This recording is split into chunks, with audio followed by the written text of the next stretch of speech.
49ers in pads happened in Santa Clara.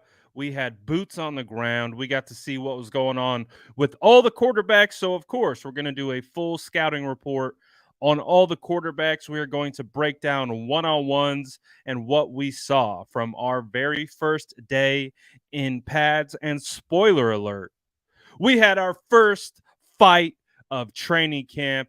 And boy, was it a good one. Stay tuned. Smash that like drop.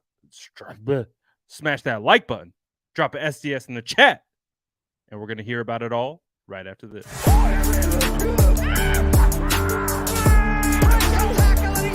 Smash that like button if you haven't already. Love to see it.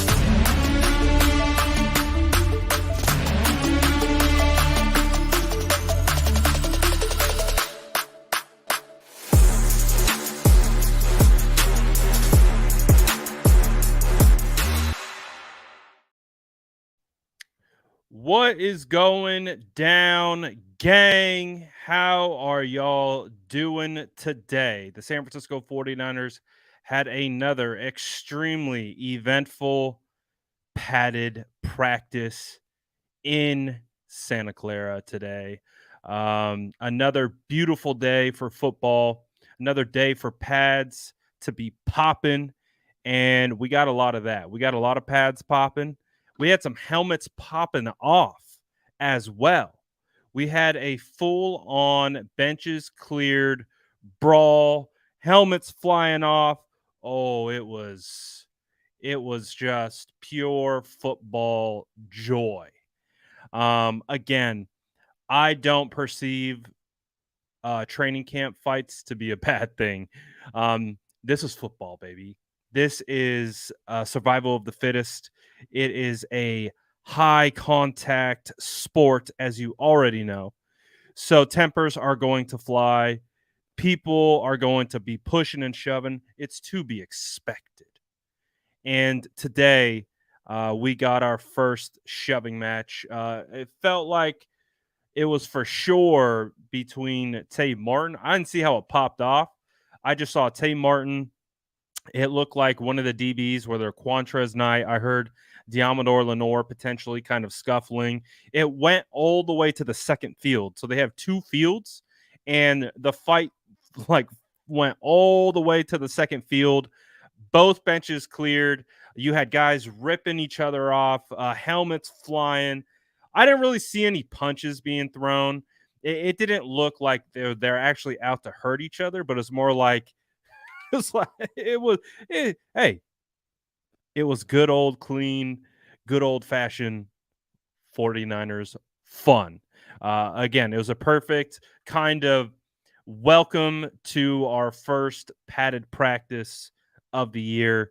And what I will say before we start getting into the details of practice, because you know how we do, we're going to go break down all of it. Today felt like real football. We've been talking about it. We've been talking about it all training camp. Is just like, this is a process. We're taking it day by day, step by step, and we're going to continue to build the puzzle pieces.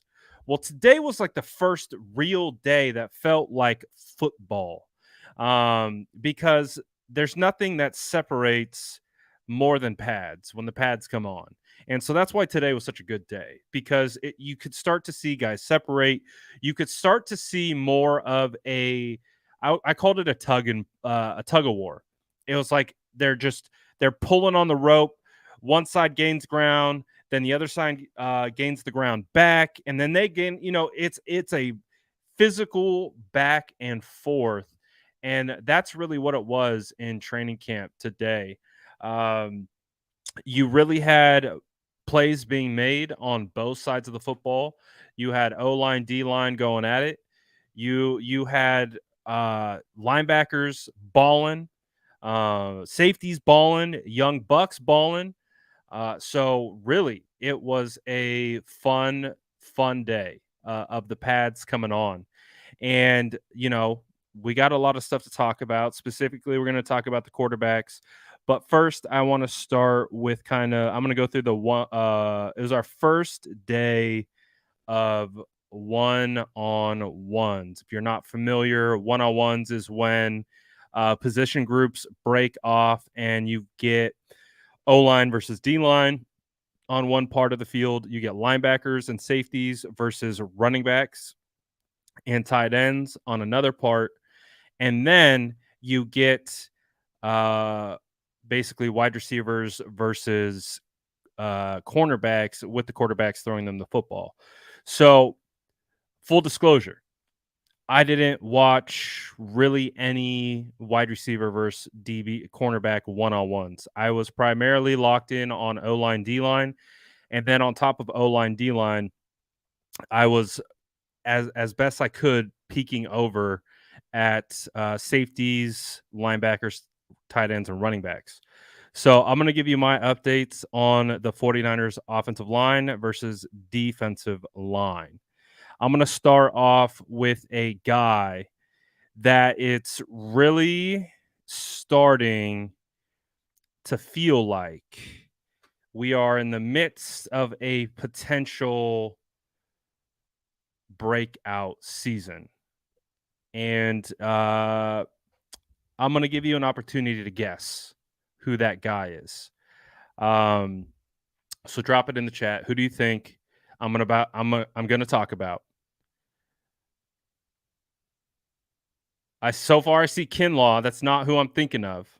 Although I will be talking a lot about Kinlaw. That's not who I'm thinking of. The guy on the defensive line right now that I think is primed for a breakout is Drake Jackson. We already know he's an athletic freak. We already know that he has all the measurables you want. But one of the things with Drake Jackson, when scouting him coming out of USC, you could tell he was raw. And when I say raw, I'm talking technically raw. When I say technically raw, I'm discussing about pass rush plans, pass rush moves, counters, setting up moves to then set up a victory on a different play. So Drake Jackson, again, the I think the one play that really exemplifies, like, that made me literally say wow out loud was Drake Jackson going against Leroy Watson. He was obviously rushing off the edge. And so what Drake Jackson did is he set up outside speed. So he's taking the outside leverage on the tackle like he's going for a speed rush around the tackle. So that's going to force the tackle to bail and open up his gait, meaning he's going to start to turn his shoulders and his hips towards the speed rush. When Drake Jackson got to the depth of the quarterback, he hit the brakes, did this nasty counter inside spin. I mean, he instantly changed leverage like that. He levitated from outside leverage to countering inside spin, and all of a sudden he was on the opposite side of Leroy Watson. I was like, oh, I was like, this is what I've been waiting for. These in pads is fantastic. And again, what was on display was Drake Jackson's pure, unadulterated athletic ability to be able to push to the outside, counter spin inside with speed, and it was fantastic. He definitely had some wins on one-on-ones. He would have had a sack or two in team period. Drake Jackson looks like a guy for the 49ers, and that is a phenomenal thing right now.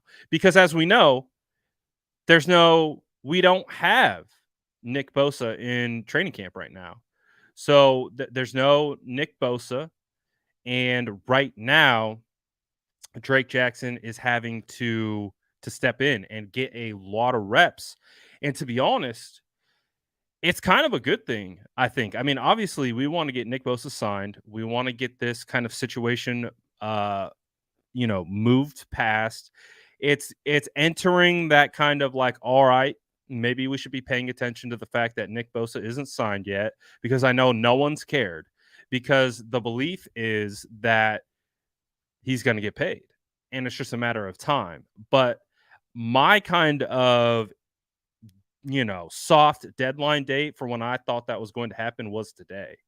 And we heard from John Lynch. John Lynch isn't really doesn't sound like he's anticipating that a deal is going to get done really anytime soon. So we're in wait and see mode with Nick Bosa. But with Nick Bosa not being there, what does that mean? It means it's opening up opportunities for guys like Drake Jackson. And Drake Jackson is taking advantage.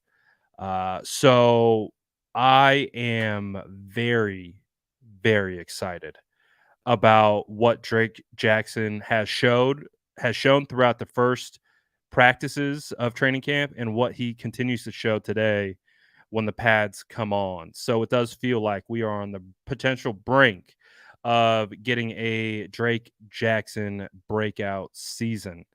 Um, the work that he put in, like again, we saw Drake Jackson last year in training camp. We saw him last year. He wasn't popping like this. He looked fine last year, but he wasn't popping like this. He's popping. So Drake Jackson, phenomenal. The next guy I'm going to talk about. One of the more polarizing 49er players that are currently on the roster. A lot of people have deemed him a bust and things like that. And I understand, this guy hasn't played a lot of football for the 49ers. He's been dealing with a lot of injuries. He hasn't been available. And so people are quick to count him out. That's fine. I understand it. I get it. But I'm just going to tell you what I saw.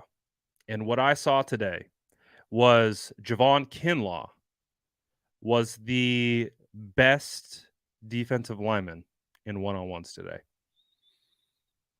Take that however you want.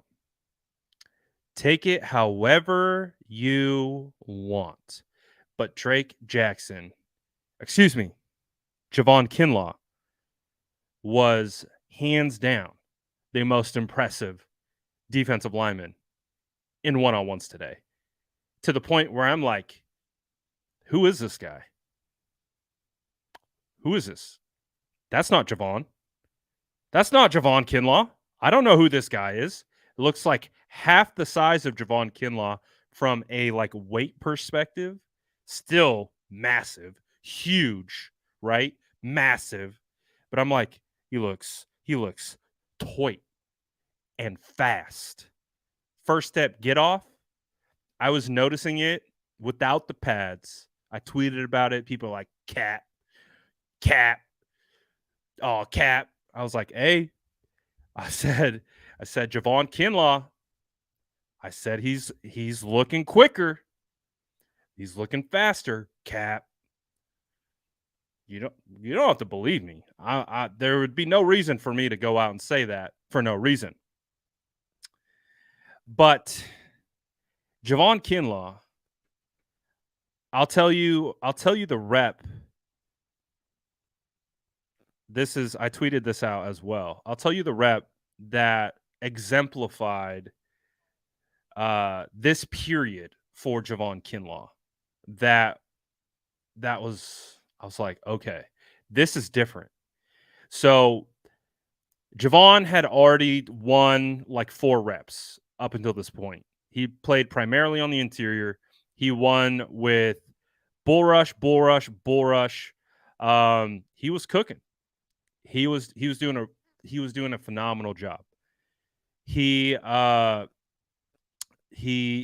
just driving guys back. Just doing a great job. I mean, he pushed Brendel back on one particular rep. But the play that I was like, this is different, was they took Javon Kinlaw and they put him outside the tackle. And I was like, we're going to rush Javon Kinlaw from outside the tackle. Again, because in my head, I'm like, Javon Kinlaw, damn near nose tackle, like thinking this guy is an A gap run stuffer. And 1v1s and O line D line, it's pass blocking, it's pass rush, pass blocking focused.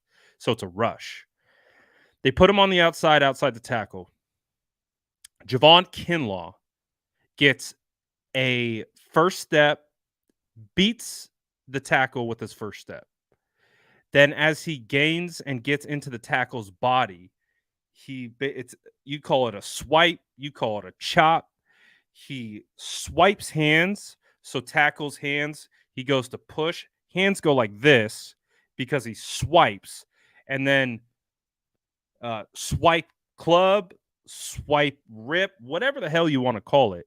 And then he just cuts the edge and beat beat the tackle to the corner. I'm like, I just watched Javon Kinlaw win a pure speed rush off the edge. I was blown away. I was blown away. I was blown away by the whole thing. I was not expecting it. I didn't go into one-on-ones being like, Javon Kinlaw is about to ball out. Not at all. I really, again, my expectations for Javon is just to be available. Not Javon to come out and look like one of the best defensive linemen that we had in 1v1s. I was like, what the heck? He had one rep against Spencer Burford where Spencer Burford had to basically tackle him to the ground because he got to the edge. He beat him to the outside. So, Kinlaw, big surprise today. Big surprise today. Again, one step, part of the puzzle. We'll see how it goes. We will see how it goes. But those were two, Drake Jackson, Javon Kinlaw. I had 2 reps where Spencer Burford, I talked about Kinlaw beat Burford, but I also did have 2 reps where Burford did a pretty solid job of staying in front of Eric Armstead. So I thought that was a positive. No, I didn't see Trent Williams line up at all in 1v1s. So no real Trent versus Drake. We didn't really get that. We got a lot of Drake versus Jalen Moore and Leroy Watson. Colton McKivitz had a W versus Hyder. Colton McKivitz is a guy that I think is quietly having a good camp. And the reason why I say quietly is because no one was talking about him. When an offensive lineman has a bad play, bad rep, that's what gets broadcast because it's easier to point out a fail by an offensive lineman than it is to point out what they did well, because what they did well might not be highlight worthy. So Colton McKivitz has been quietly having a solid training camp, and the pads came on and it continued. Like I said, he had a win versus Hyder.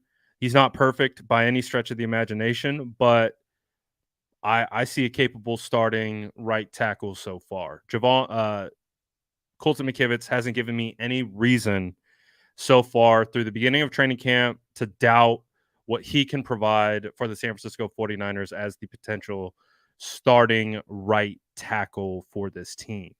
So that is a good sign.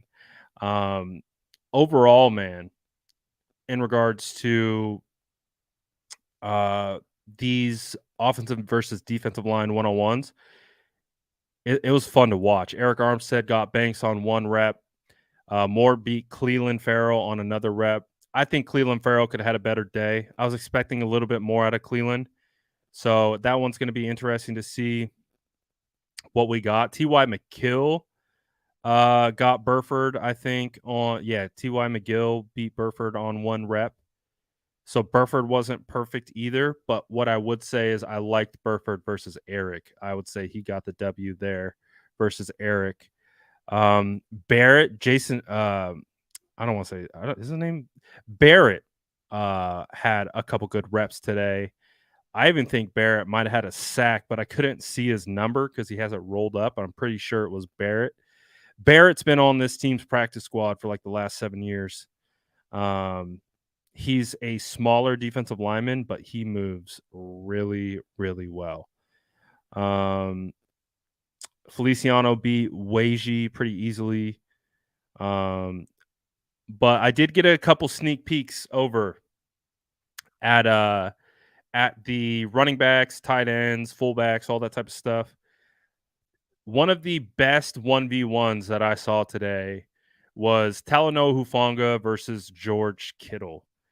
Talk about a thank you, Alex. I got to put some respect on it. I knew his name. I don't know why I had a straight little stroke right there. Um, I want to talk about this pay per view matchup: Talanoa Hufanga versus George Kittle. It was wonderful. You talk about an all pro versus an all pro in a one on one situation. Talanoa Hufanga playing press man at the line of scrimmage against George Kittle. It went probably about exactly how you would think it would go. And I'll let you know. I'll let you in on what happened.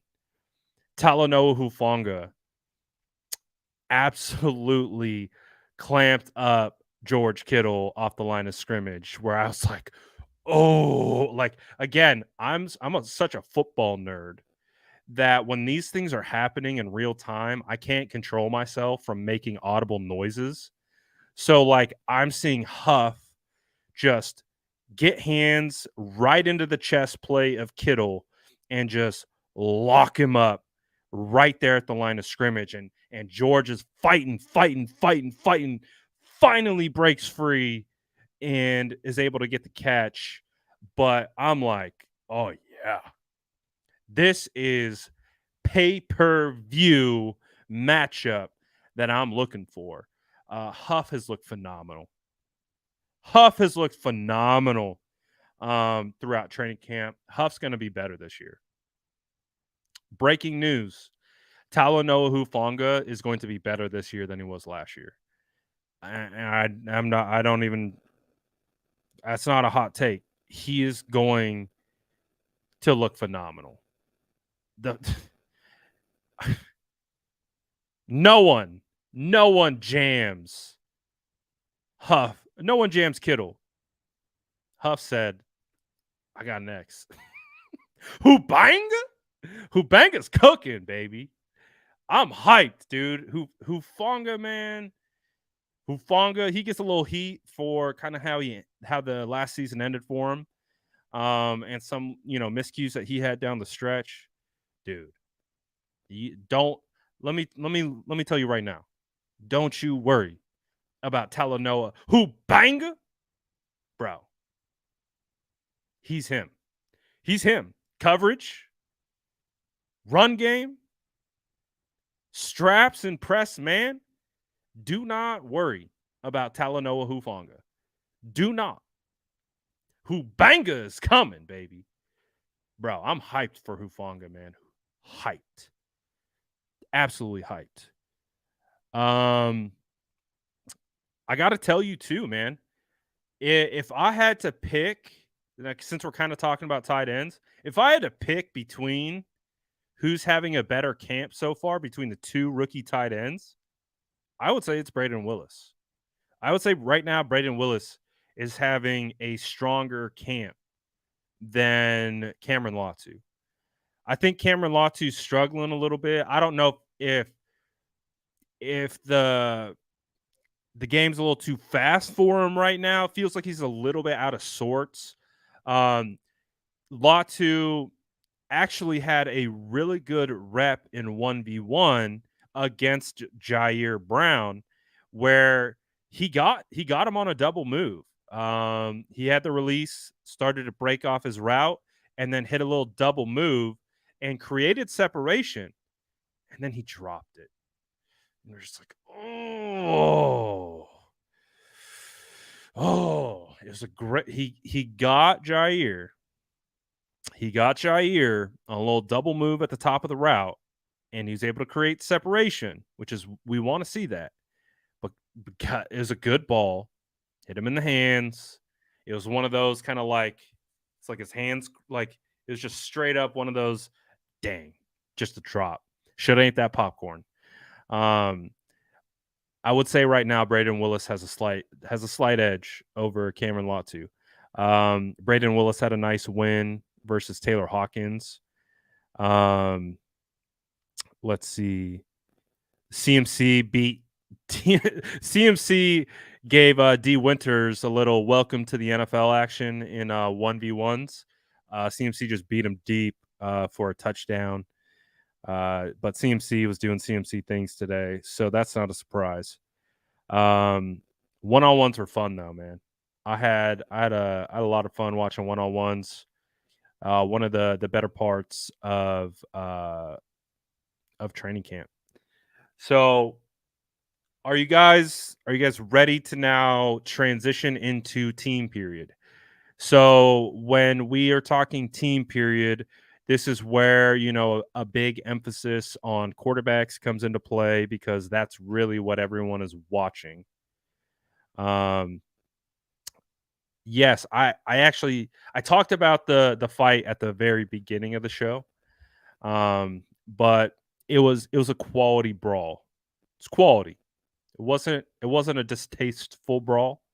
It was a quality brawl. So I liked what I saw.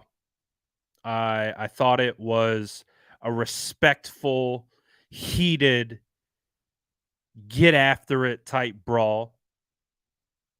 I liked it. I'm for it. I got no problems with training camp brawls. As long as no one gets hurt.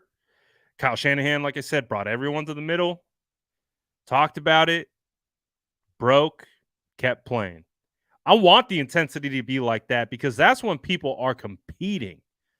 They are competing. When things start getting a little chippy, I like it. I like it a lot. But let's talk a little bit about team period, shall we? We started off with a Deebo Samuel basically sweep to the left for a solid gain. So this next play. So again, to tell you how the reps were broken out for all the quarterbacks, it was originally Brock Purdy, Sam Darnold, Brandon Allen. So they're still doing the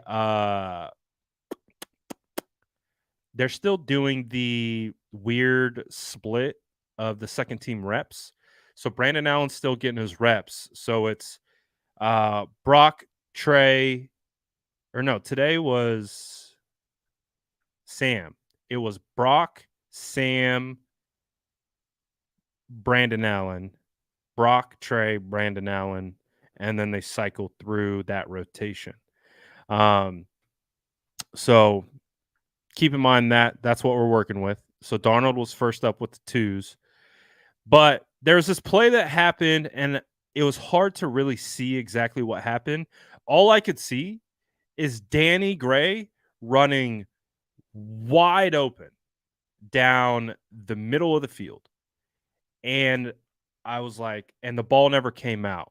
So I saw it reported as Brock Purdy had 2 fumbles today. From my vantage point, I could not see if it was a fumble.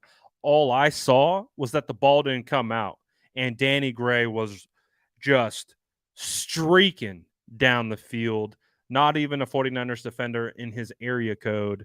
So I don't know exactly what happened and why the ball got I don't know, dislodged or why the no throw happened. I assume that's where one of the fumbles came. So I can't speak too much to the hows and whys of why Gray was visibly like jumping, like how receivers get when they know they had a touchdown, easy walk-in touchdown, and something doesn't happen, right? They're just beside themselves. So Danny Gray, rightfully so, wide open. I would say today, we know Brandon Ayuk has been absolutely cooking, right?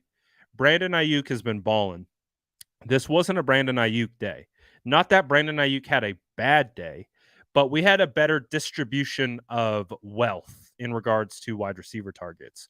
So today was a good day if your name was Danny Gray, Ronnie Bell. We saw Isaiah Winstead. We saw Isaiah Winstead out here. We saw Tay Martin out here. We saw Ray McLeod out here. We saw Chris Conley out here. Today was a good day for wide receivers battling for a roster spot, which I think makes sense because we know exactly what Brandon Ayuk is going to bring to the table. Brandon Ayuk is an absolute stud.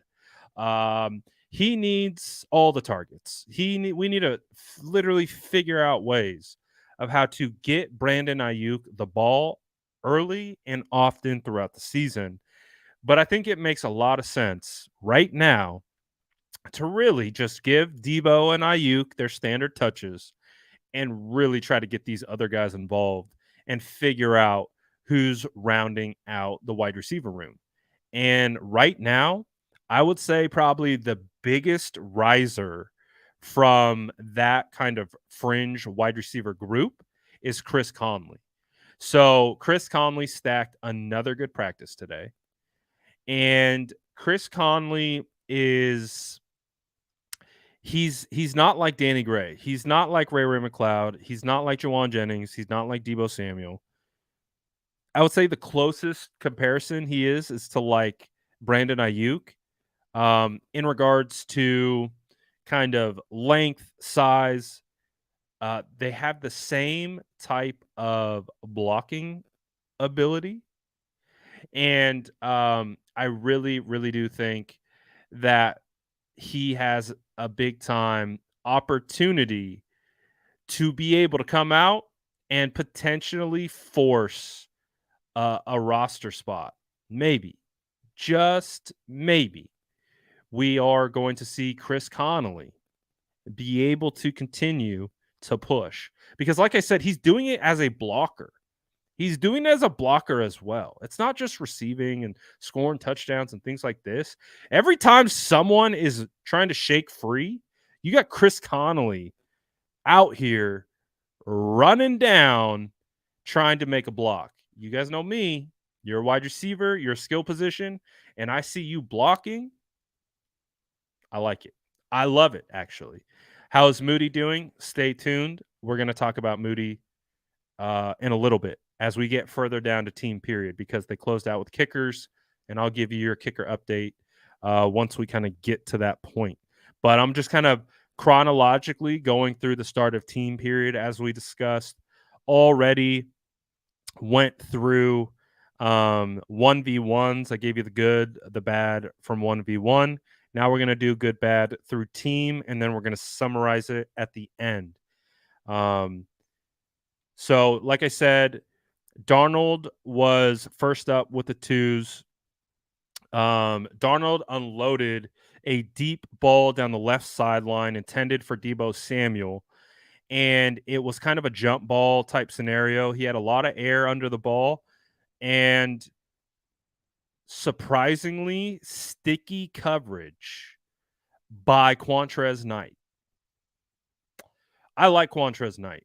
I don't know if you guys know too much about Quantrez Knight. I got to watch a lot of Quantrez during training camp last year and in joint practices. Quantrez seems like he can be a guy in the NFL at some point in his career. I don't know if will be a star or anything like that, but he looks like a guy who could absolutely be on an NFL roster. So Quantrez Knight all over Debo Samuel in a jump ball scenario was basically in front of Debo. They both went up for it. He knocked it out. Great rep by Quantrez Knight. Okay ball. Again, Quantrez was in tight coverage on Debo. Sam put it up, gave him a shot. Quantrez Knight did a better job of being able to bat the ball away. This next play got me really excited. This next play, because you're trying to watch the play develop, right? So as you're watching the play develop, you're kind of guessing, like, what is this play? Like, what are what are we seeing? Like, how is this play developed? Because, it's like, is it play action? Are they running play action boot? Like, is this a screen? You're trying to like pay attention to see how this is all coming together. And out of nowhere, you have Spencer Burford just absolutely kick out the defensive end. I can't remember exactly who it might have been Drake Jackson, but they left the defensive end unblocked. And then here comes Spencer Burford, and he's pulling to the left from his right guard position, just kicks out the defensive end. And here you see this hole that opens up, and Christian McCaffrey just right down the sideline to the left for probably like, I don't know, 40-yard gain. And that type of stuff gets me excited because you can see how the play is developing. You can see why that play was successful, and it starts up front with your offensive lineman. And I would say it's not talked about a lot, and it won't be talked about a lot, but I'll talk about it. The San Francisco 49ers O-line needs some damn respect this training camp. They really do. The 49ers offensive line right now, all things considered, with training camp so far being really geared towards defensive line success, I get it. I get it. Nick Bosa's not there. I get it. Javon Hargrave, a little bit of a pitch count. I get it. But we know that D-line's got depth, and the O-line is doing a phenomenal job, all things considered. So I've heard a big talking point about the 49ers and offensive line being a big worry for some. Again, take it for what you want. You don't have to listen to me. You don't have to listen to my evaluations or my opinions. That's up to you. But from the way I see it, the 49ers offensive line right now, I like it. And we didn't even see Trent Williams today. Trent Williams is on the straight up like that. I'll practice when I want to practice, and rightfully so. Trent Williams doesn't need to practice. Trent Williams needs to stay fresh. He needs to stay like we know Trent prepares. We know Trent stays ready. We don't need Trent Williams in practice. We really don't until things start to ramp up. So the fact that we're out here with Jalen Moore, Aaron Banks, Jake Brendel, Spencer Burford, and Colton McKivitz, and they're doing a good job, hell yeah. That deserves more love. That deserves more hype. Again, it's not going to get it because quarterbacks, whatever. But the 49ers offensive line has been doing a hell of a job. And they deserve a good old pat on the butt for the good job that they've been doing, the good old attaboys. Because the 49ers quarterbacks, they weren't clean all practice, and they never will be. There will always be a sack in practice. It's how practice is designed. But the amount of times that I wrote in my notes, clean pocket, throws from clean pocket, steps up into clean pocket, throw from clean pocket, that is what we're talking about. We want that. The amount of clean pockets we got today were more so than I think any other previous practices, and there's no surprise that it came on the day that pads came on. So we got a lot of clean pockets today. It wasn't perfect. You had Drake Jackson collapse the edge. That happened. But for the most part, when you look at the entire body of work, I really do think the offensive line did a hell of a job today. So that's very positive, in my opinion, with no Trent Williams. Jason says, Trent treating training camp like vacation. Absolutely. I would love to see Trent sitting on the sideline with a little Mai Tai, with the little umbrella in his drink, feet up, sitting right there, Nick Bosa sitting right next to him, and they're just watching practice. I would not mind that at all. I would welcome it, in fact. Look at Trent. Look at the future first ballot Hall of Famer over here, living his best life, staying as fresh as possible for the regular season. Absolutely. And the fact that they're able to continue to not not skip a beat, because remember last year, I want to remind people what last year's offensive line looked like. Aaron Banks last year did not look good in training camp.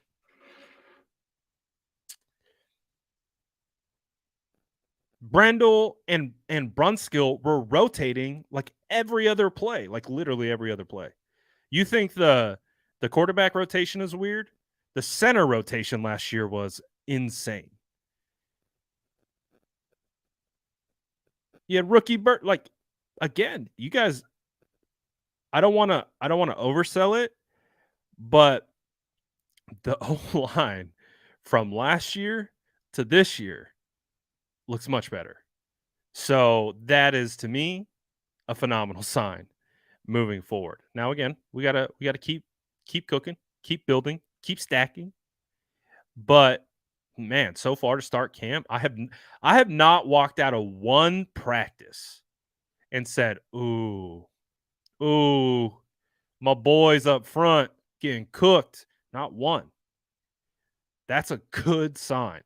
So I'm very, I'm very excited about that. I think that's a good thing for sure. So O line, I like it so far. O line looking good. Again, big run by CMC up the left. Uh, Speaking of how good the O line looks, next play, sack Kevin Givens.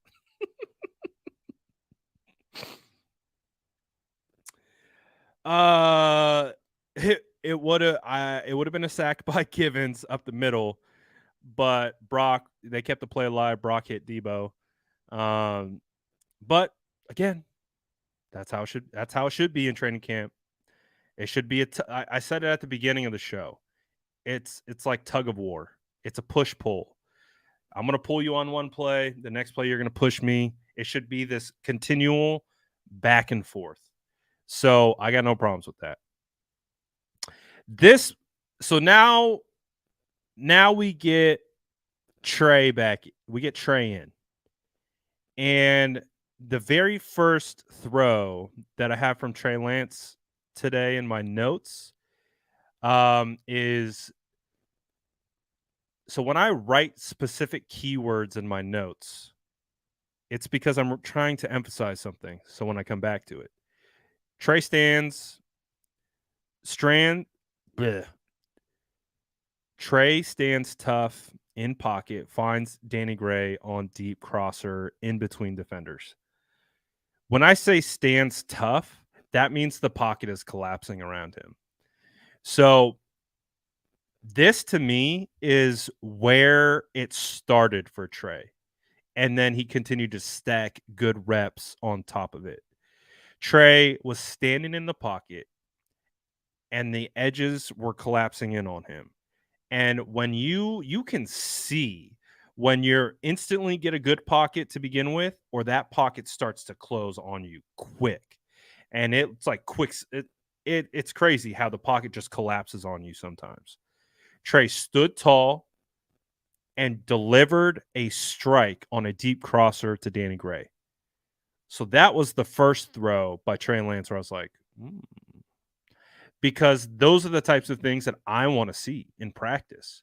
How do you react to a pocket collapsing on you? How do you react to defensive ends screaming off the edge or defensive tackles screaming up the middle? What is your reaction to it? How do you respond? Those are, again, the things that I think Kyle was looking for in regards to how to evaluate a quarterback. So first throw that I got logged, Trey stands tough in the pocket, finds Danny Gray on a deep crosser in between defenders. So in between defenders as well. So it was all around quality. Being able to stand tough in the pocket, finding the open receiver, and throwing it in between defenders. Quality. Um, this is one of my favorite plays. This was definitely my favorite play I've seen of Jair Brown so far. So I could see pre-snap Jair Brown creeping up to the line of scrimmage. And I was like, "Oh, what's up, Tig? I see you." Because obviously he's a safety. You would expect him to be playing back a little bit more. Jair Brown's creeping up to the line of scrimmage. And right when they say hike, he jumps that snap, comes flying off the edge, and would have absolutely decleated Ty Davis Price for a tackle for loss. So I was like, yes, more. I was very pleased by that particular rep by Jair Brown, the rookie safety that the 49ers drafted in the third round. Um, again, like I said, he was right there and just dipped off the edge and again would have blew it up instantly. Um, so that is a good sign for Jair Brown. Next play that I got logged is we have an Eric Armstead sack. So Eric Armstead broke free on the interior, would have had a sack. So far in that first team period, we had 2 sacks, one by Eric, one by Givens. I don't have who the offensive lineman was because they were on the far field. So really, really hard to see from that far away. But I did see that Eric got the sack. Then the fight happened. And so this is where the brawl goes crazy, right? Brawl goes crazy. They have the little meeting, come back together. All right, everything's fine. Hyder potentially got in there for a tackle for a loss on Debo, on some variation of a handoff. Hyder was in there fast. So I clocked it as a TFL, but again, Debo's the type of guy who can break that tackle. So it would have been like a one-on-one with Hyder and Debo. Because they're not going to the ground, I called it TFL. We had a Sam Darnold scramble, did all right. We had Quantrill Knight showed up again with a PBU, but they did call a flag on him for defensive pass interference. So, but still, I thought it was a good effort, but a little bit too much contact on the play. Got Quantrill Knight flagged for DPI.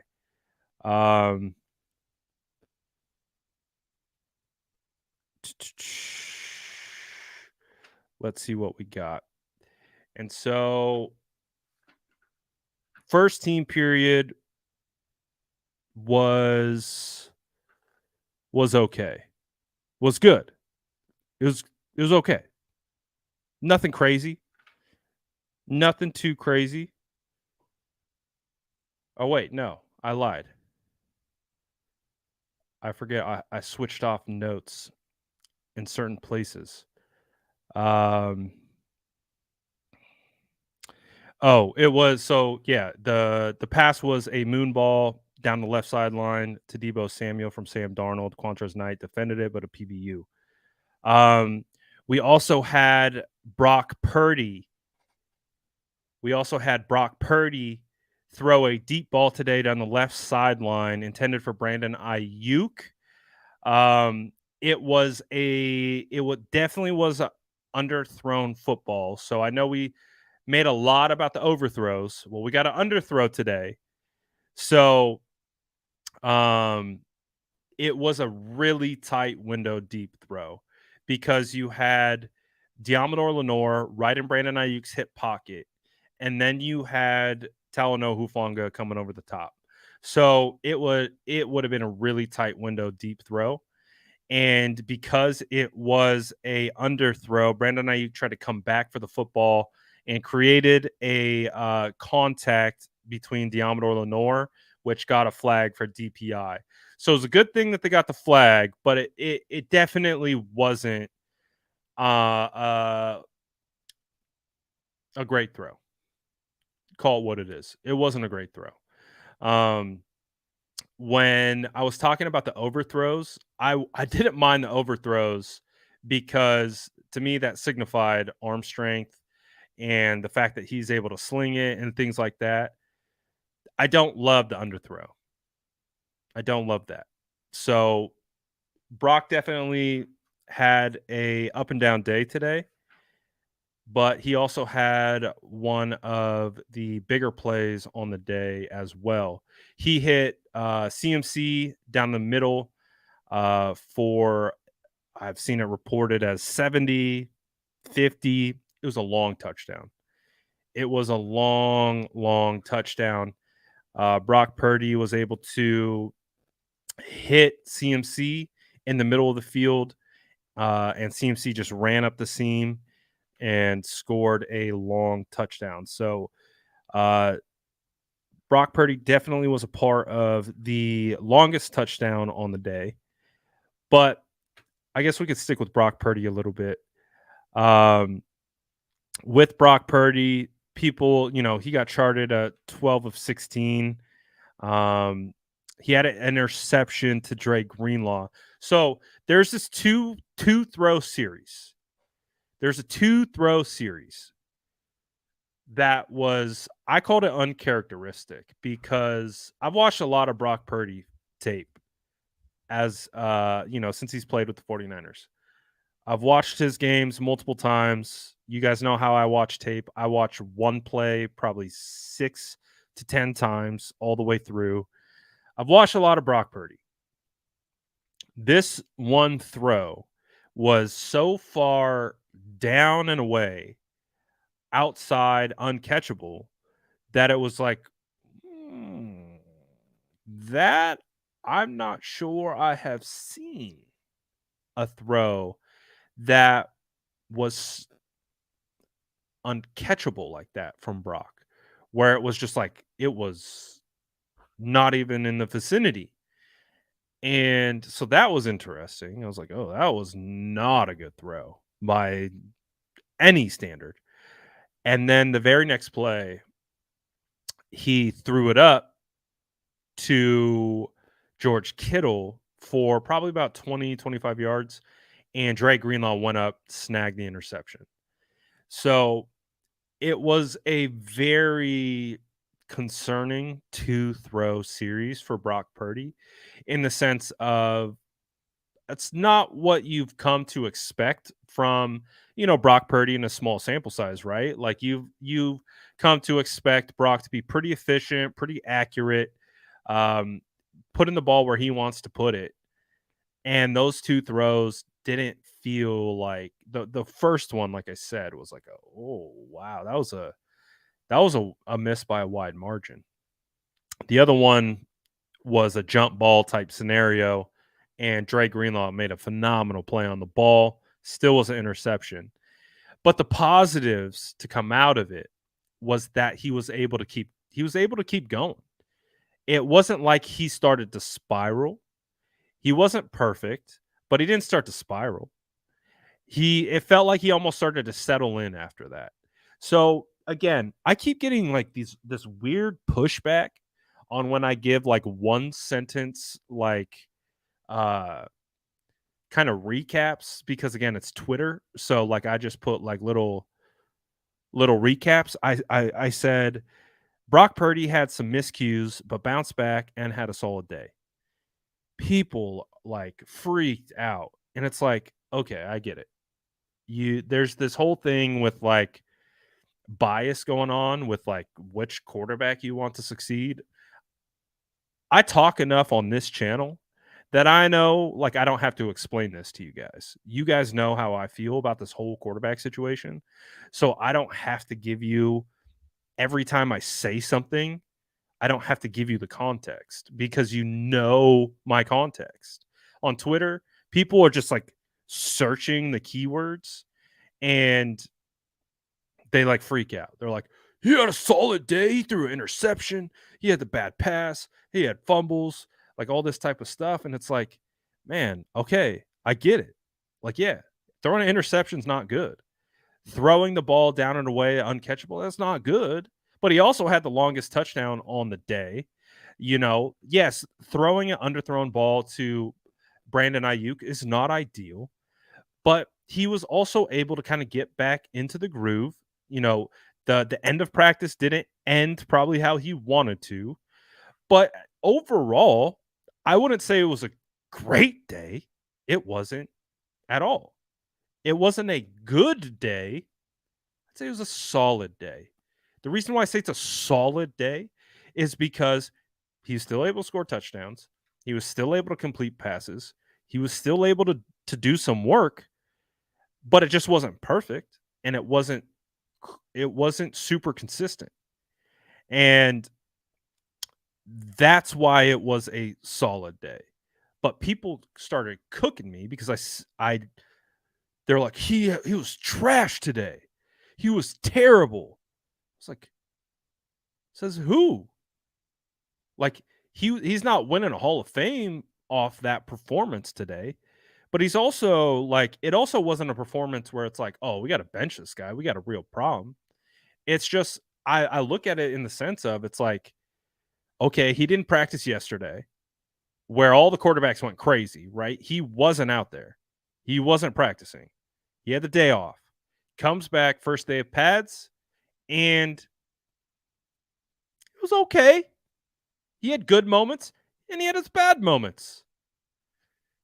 But he was able to close that efficiency gap. He completed 8 throws in a row down the stretch, and it was solid.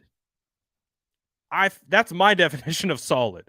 Like, it wasn't bad. It wasn't great. It wasn't good. It wasn't terrible. Solid. It was a solid day. It wasn't great. A solid day. But again, I don't have to explain my context to you guys because I talk to you every day. But Twitter, man, they boy could not. It's funny. Twitter's funny. But anyways, that's kind of my summary of Brock Purdy.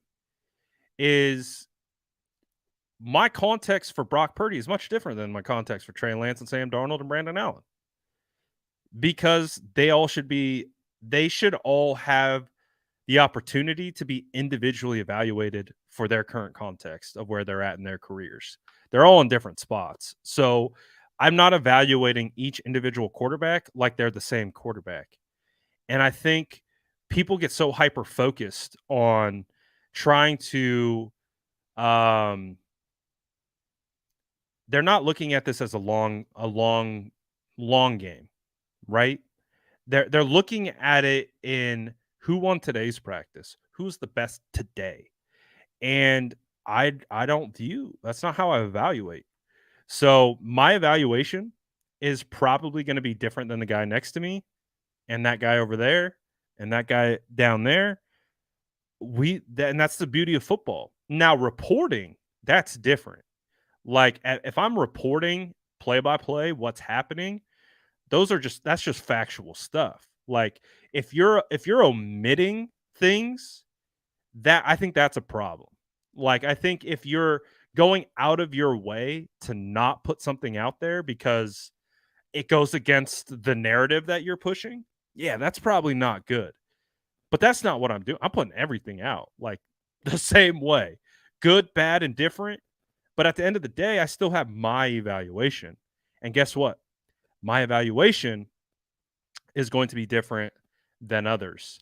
Um, but on that note, 49ers just dropped. So let's watch it together. 49ers just dropped the highlights from today. Let's watch. Let's watch together. I'm going to pull up the highlights. 49ers just dropped. We can watch practice right here together. All right, let me get this queued up. And we can let me see. He's going to let me do it. I think so.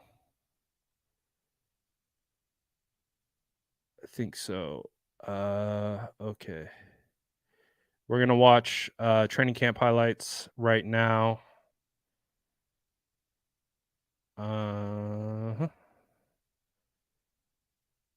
Full screen.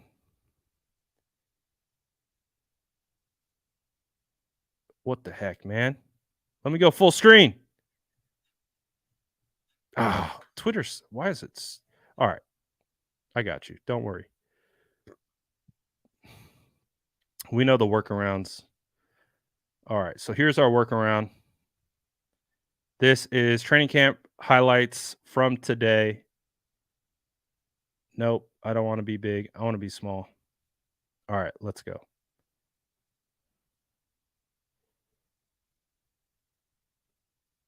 There's the big play touchdown to CMC from Brock Purdy. Seems terrible, right? Terrible throw.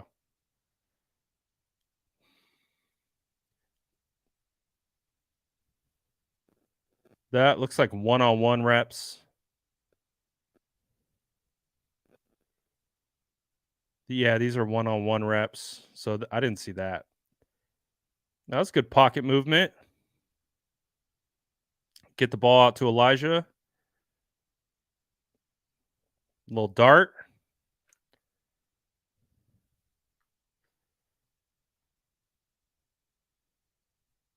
Nice little dump off to Debo. Oh, this is the one I called the tackle for loss on Kerry Hyder because Kerry Hyder definitely wasn't going to the ground. This particular one from Trey was good because this was a blitz beater. They brought a lot of pressure at Trey. You can see you got Marcelino McCrary Ball coming in. This one was good because Trey. This is where his like decisiveness was on display. This play, I think, was the best example of Trey's decisiveness on the day because they blitzed the crap out of him on this play. His foot went in the ground and the ball was out and he knew where the open wide receiver was and delivered a great ball to Chris Conley. Little dump off over the middle. Another pass to over the middle. There's the interception on that we were talking about earlier, where Brock Purdy kind of threw it up for Kittle and Dre made a phenomenal play.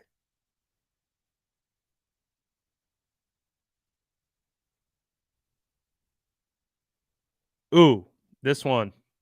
That was this one was one of my favorite plays from Trey on the day because this particular throw was move the ball period. So let me set the stage for you. This is move the ball period.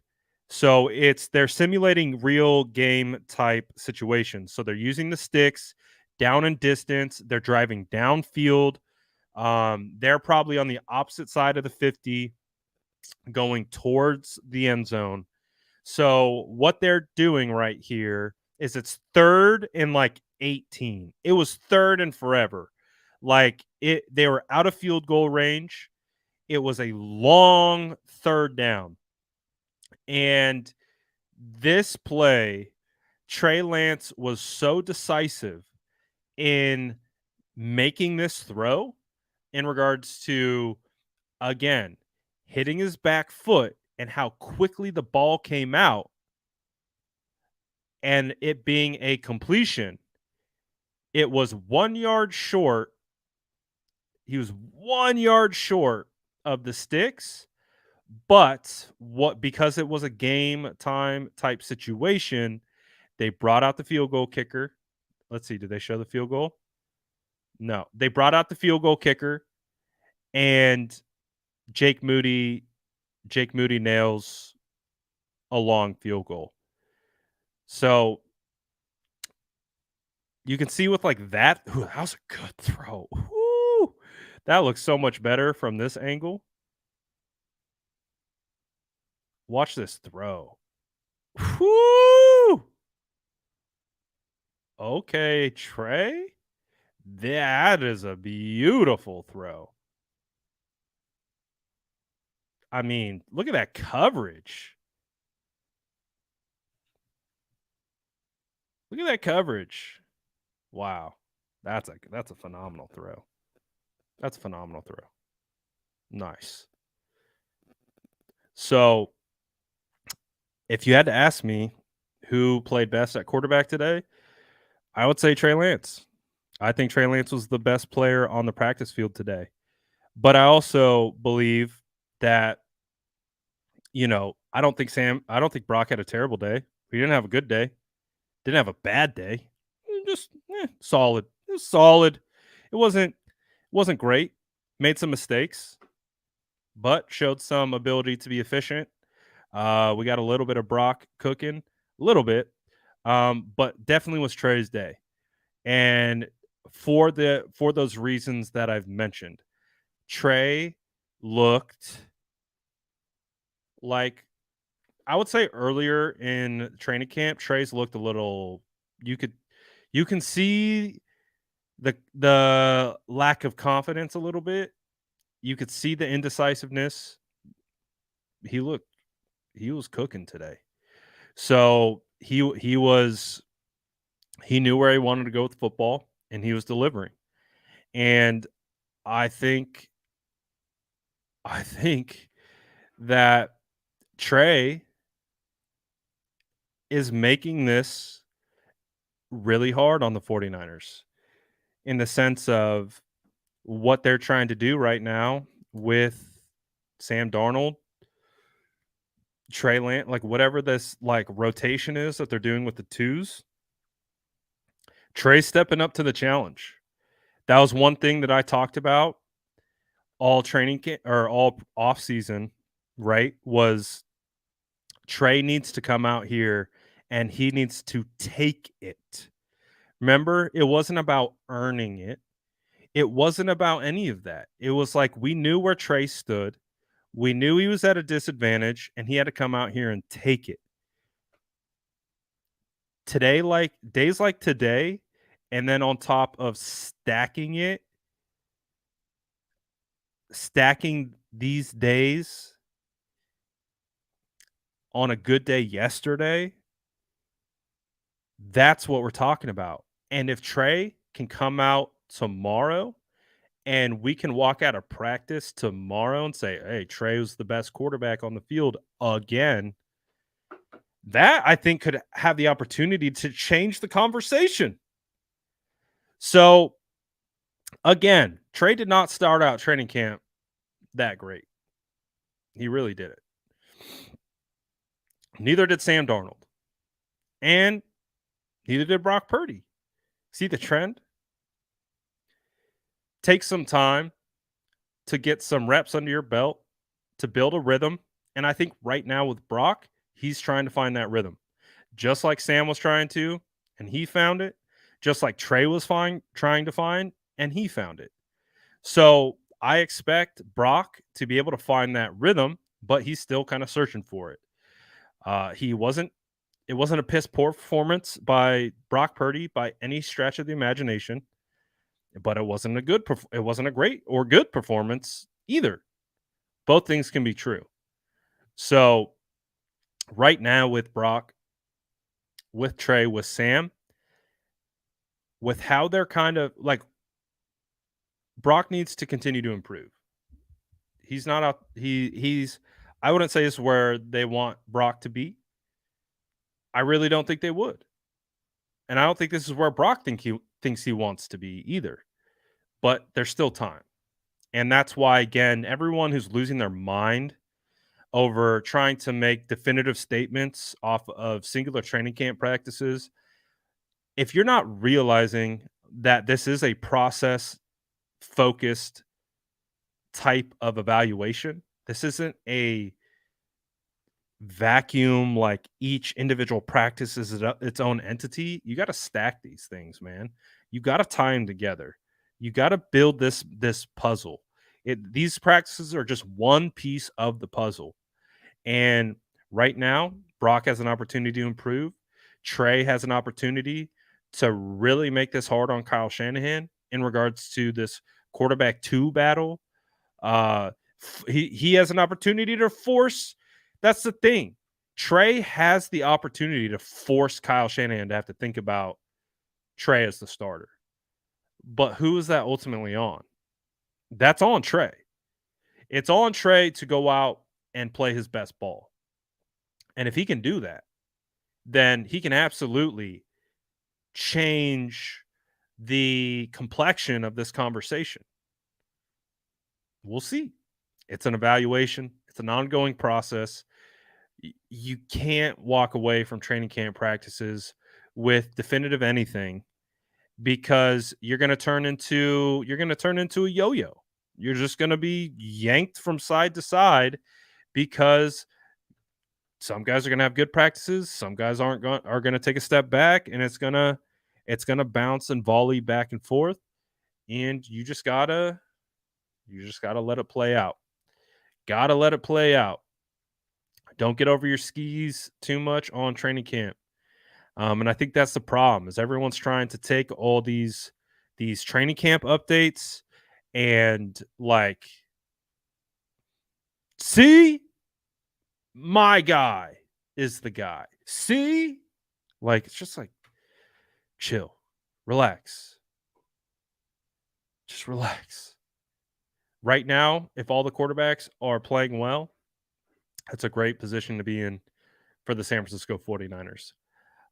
So I'm happy about it. I think Brock definitely is not where he needs to be. I don't think Brock I'm not personally satisfied with where Brock is at, but I also recognize the context of where Brock is at.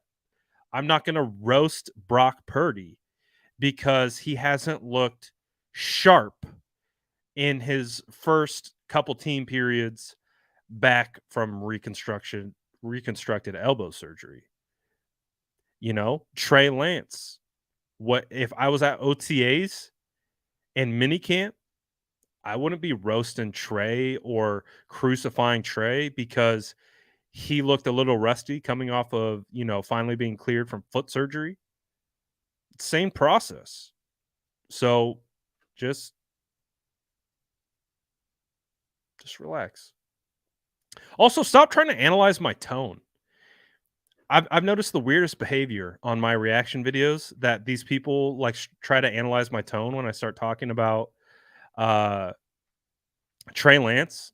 I'm gonna be honest, you guys sound like weirdos. Like that's the level of weird that this has become. Like we're analyzing my tone on how I'm talking about a specific player. That is officially the level of projecting your weird reality of the quarterback situation onto me. Like, what are you talking? His tone. Notice his tone when he talks about Trey Lance. I went back and I listened to it. I went back and I listened to both of them. I had the same tone talking about all three quarterbacks. All three quarterbacks played at different levels, but what was the consistent thing? My tone. I talked about Trey Lance, Sam Darnold, and Brock Purdy all with the same tone. Well, if it was another quarterback, he would have been hyped. I'm like, bro, I talked about all three quarterbacks that all had different varying levels of how well they did in practice with the same tone. I didn't get I'm like, y'all are weird. Not you guys. Not you guys. You know who I'm talking about. But it's like, come on, man. Like we're at that point. We're at that point of training camp where we got people out here really analyzing tone. Oh, did you see the inflection in his voice? What? I'm not Kyle Shanahan, okay? We overanalyze Kyle Shanahan's tone. If we've gone to the level where you're treating me like Kyle Shanahan and you're overanalyzing my tone, is that where I go, Mama, I made it? Is that where I go like, I'm here? I'm him? You're out here analyzing my tone? That must mean you care about what I have to say. I'll take it. Sounds good. So keep paying attention to my tone. See, now I'm going to start trolling people with my tone. See, that's what they don't understand. I'm going to start trolling people with my tone now. And they're going to get all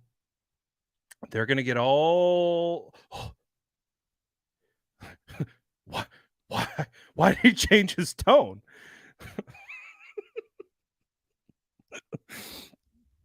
I'm gonna be like, Sam Darnold threw an interception today. They were like, did you see? Did you see his facial expression? Did you see how excited he was when he said that Sam Darnold threw an interception today? That's crazy.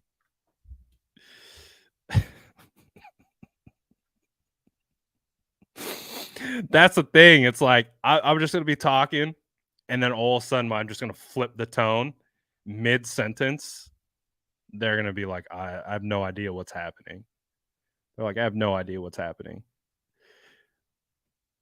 They're like, we're trying to track his tone, and we're not becoming ultra successful at it.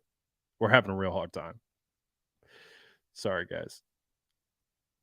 But I'm just glad you guys care. That's ultimately what it comes down to. I mean, that's what it tells me the most is you guys really care about what I have to say, and that's cool. I appreciate that. I appreciate that.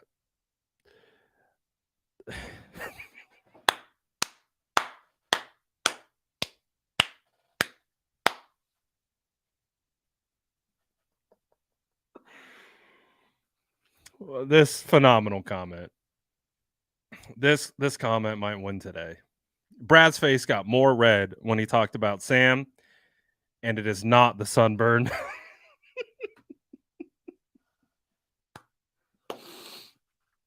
When I start talking about other ginger players, it's a chemical reaction that gingers have when they start speaking about other gingers that they just start to turn red. Oh, that's hilarious. Oh, I needed that laugh. But again, it was a good day today, man. It was fun. It was fun to be out there with pads. It was fun to watch the boys flying around. Again, Trey Lance had a great day. Really, really looked good compared to like his first practice. Because remember that whole thing where people are like Trey looked way better than Sam Darnold. I'm like, he looked better than Sam Darnold, but he didn't look that good. Like he looked good. He completed 4 more throws than Sam Darnold. But are we really victory lapping that performance by any of these quarterbacks? Like that's why this whole like quarterback conversation is kind of crazy because it's like if you're really trying to evaluate these things and like from a football perspective and not just play on people's emotions constantly, and which is it happens, believe it or not, shocker, some people out here literally just playing on everyone's emotions. Trey Lance in his first practice, I would say it was a worse practice than Brock had today. Sam's first practice was the worst out of anyone so far. So it's like how do you contextualize that? Like they're like, "Oh, he made this throw. He made like 4 throws and everything else was not that great." And oh, Trey Lance looked better than Sam Darnold. And it was like, "Yes, but by how much? They both didn't play well." Just because and that's where the context matters. Like just because Trey Lance had 4 better throws than Sam doesn't mean that should be considered like a great performance by Trey Lance. And that's where these stupid narratives come into play where, well, this guy said he was great and you're not saying he's that great. It's like because I'm not playing on your emotions. He had 4 better plays than Sam Darnold. But if we're being honest with ourselves, he didn't have a good first team period. He didn't have good 7-on-7, and he made 4 better throws in the final team period. Yeah, I'm glad that he was able to do that. But is that a good practice? And again, that's why people can't like I don't care who you listen to. I really don't. But again, but it's just like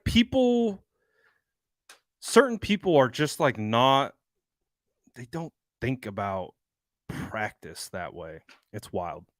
Um, because if you had to say Trey Lance's first practice versus Brock Purdy's practice today, where everyone wants to say Brock Purdy was terrible.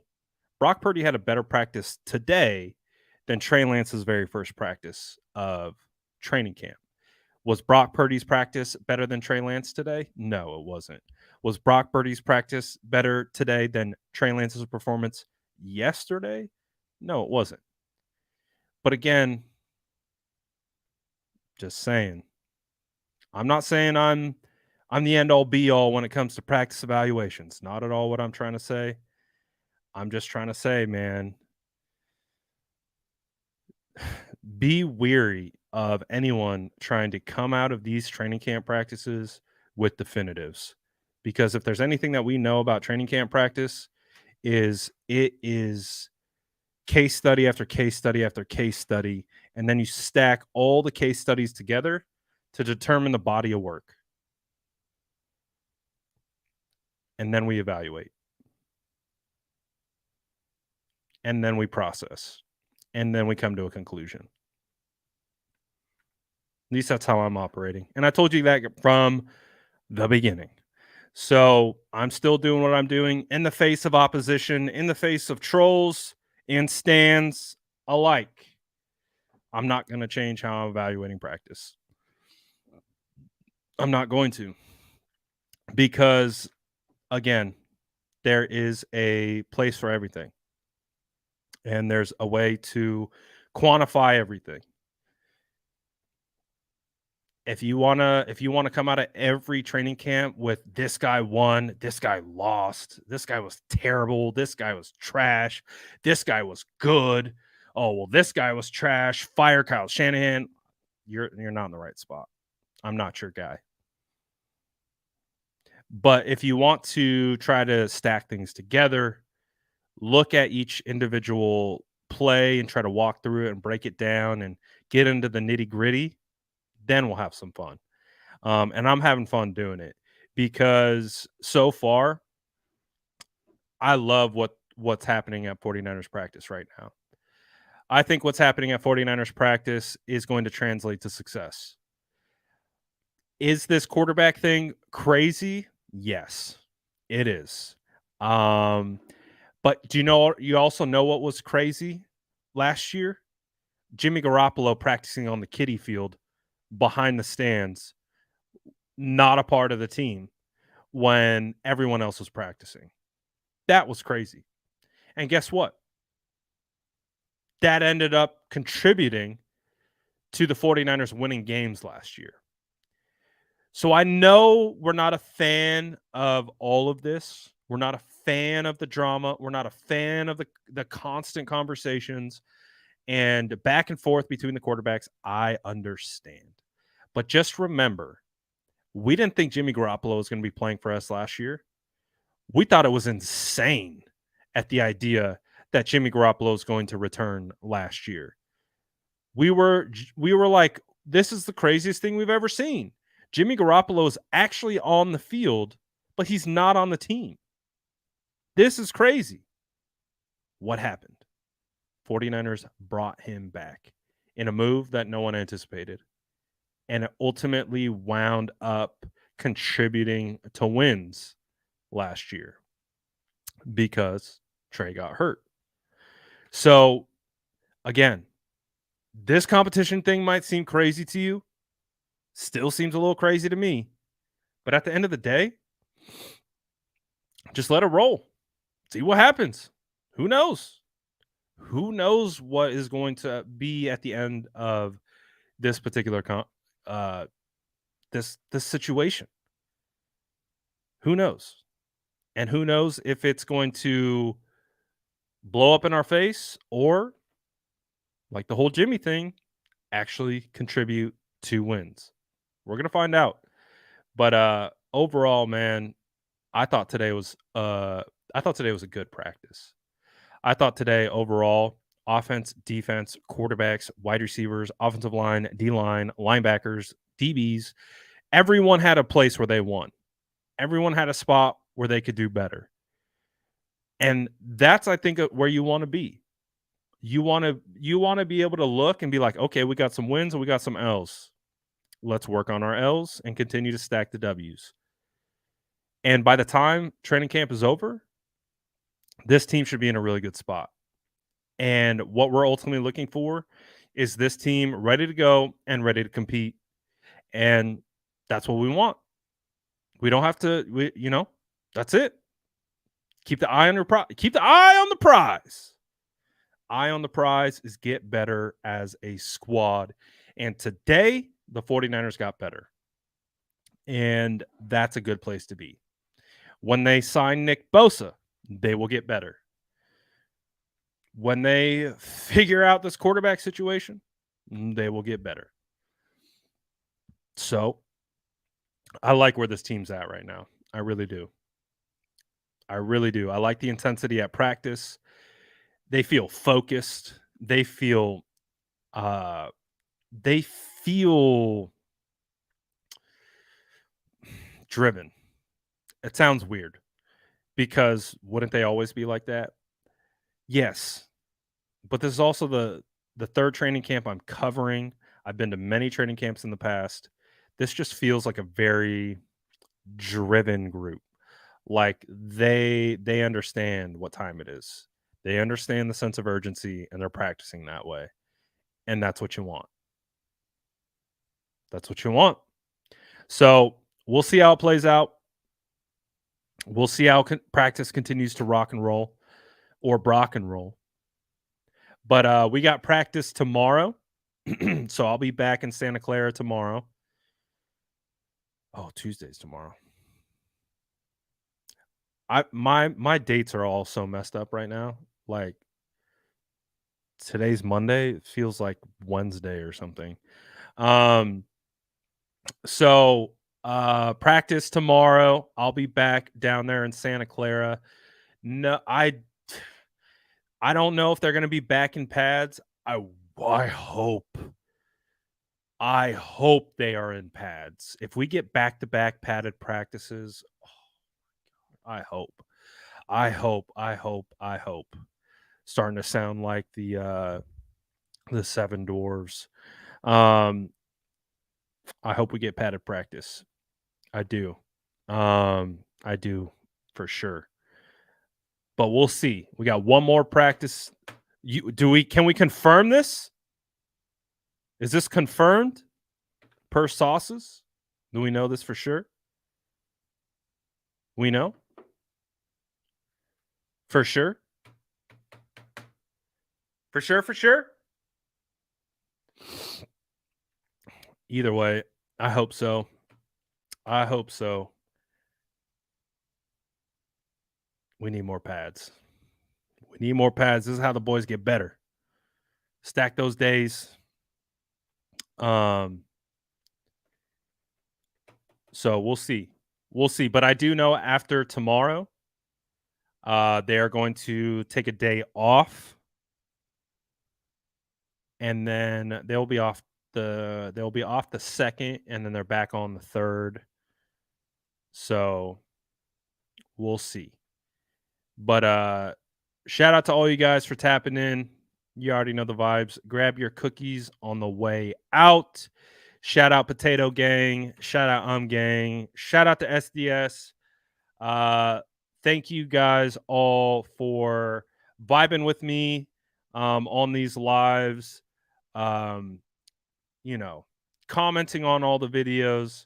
As I'm sure you guys can see, plenty of stands out here, checking me on my tone. Confirmed? We got pads tomorrow? Woo! Let's go. We got pads tomorrow. I'm hyped. Let's go. So, get your popcorn ready. Tomorrow's going to be a fun day. We got day 2 of pads. That means they should be even sharper. I'm excited. We got pads tomorrow. Let's go. All right, guys. So I will not calm down. Are you kidding me? We got padded practices 2 days in a row. I'm going to kill this fly. I'm probably going to post. You see him cross the screen again? I hate flies. There's a fly trapped in here, and it's been driving me crazy. Well, I'm going to kill him. There he goes again. I'm going to get that sucker. We're going to post some more on some social media stuff. And then we got pads. So I'm going to kill that fly. But we got pads tomorrow. Excited. Same vibes. You already know how it goes. You already know how it goes. I'm going to be posting clips from practice. We'll do instant reaction video. And then we'll come back on, do lives, all that type of stuff. Shout out to you guys, man. Appreciate you. As always, your support means the world to me, especially right now in the great quarterback war. The SDS support couldn't mean more. I appreciate all of you. Shout out to all of you for riding with this ginger beard. Appreciate all you guys having my back as always. It means a lot. It really, really does. And we're going to have more pads tomorrow. Let's go. Shout out the gang. We're out of here. Peace.